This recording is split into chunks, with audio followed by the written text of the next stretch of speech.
បន្ទាប់ពីហ្នឹងខ្ញុំចង់បង្ហាញនៅក្នុង comment ទាំងអស់ហ្នឹងដែរ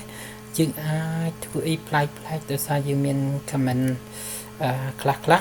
ហើយយើងសឹងតែលុបlayer នឹងចោលយើងលុបវាចោលអស់ទៅយើងមិនបាច់បង្កើតមេរៀនថ្មីទេខ្ញុំតែគាត់ថាយើងលុប layer នឹងចោលហើយយើងធ្វើ layer មួយទៀតខ្ញុំក៏ចង់ប្រាប់ថានៅក្នុង comment មិញហ្នឹងដែរ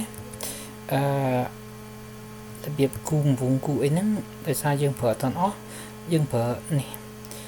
គេដាក់ call out ហ្នឹងរបៀបចេះរបៀប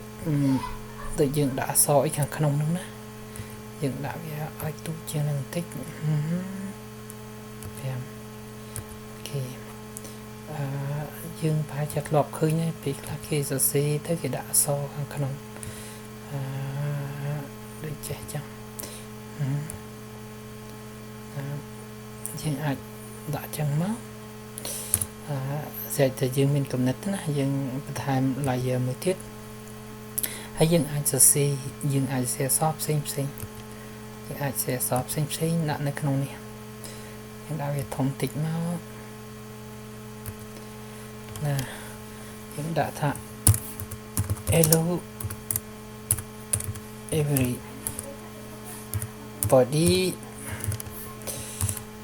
ណាចឹងតើណា today we study planet អូខេអញ្ចឹងទៅយើងដាក់ចឹងណាពាក្យចិនហើយយើងដាក់ចំកដាលចំអីចឹងទៅយើងអាច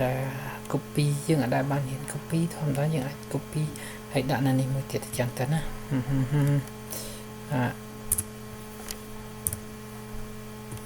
យើងដាក់ទៅ this is my fifth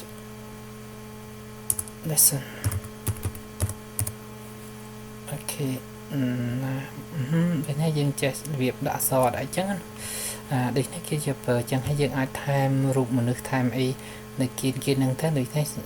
ចេះស្អីដែលចេញប្លែកហើយយើងច្នៃប្រឌិត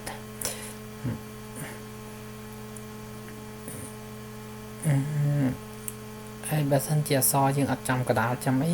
អូតាអក្សរនេះចឹងយើងចេះណាយើងចេះ move ចេះអីដូចនេះយើងអាច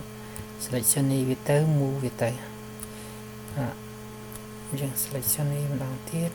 ហើយយើង move វាចឹងណាបើថាវាមិនចំកដាលយើងដាក់ចំកដាលចឹងមកហើយយើងចង់ដូរពណ៌ក៏យើងដូរបានដែរយើងចង់ដូរពណ៌ដូចសេចចិត្តយើងចេះរបៀបដូរពណ៌ចេះប្រវល់ចេះអូខេដូច្នេះគាត់តែចង់ប្រាប់ថាវាមានលទ្ធភាពធ្វើច្រើនគាត់តែយើងជាអ្នកច្នៃប្រឌិតវាធ្វើម៉េចឲ្យវាចេញរូបភាពដែលប្លែកដែលយើងចង់បានដូចរូបវាចឹងដែរនេះចឹងដែរយើងអាចប្រវល់ឬក៏យើងដាក់វា symmetric អីចាំយើងរៀនបន្តទៀតណា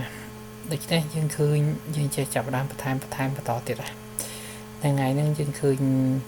យើងអាចដាក់អក្សរទៅលើវងទៅលើអីចឹងយើងអាចថែមរូបមនុស្សរូបអីដូចមនុស្សនិយាយចឹងណាយើងដាក់មនុស្សនៅទីនេះមកហើយគេនិយាយចឹងមកចាំយើងដាក់ថែមទៀតអូខេដូចនេះចាំយើងរៀនបន្តទៅទៀត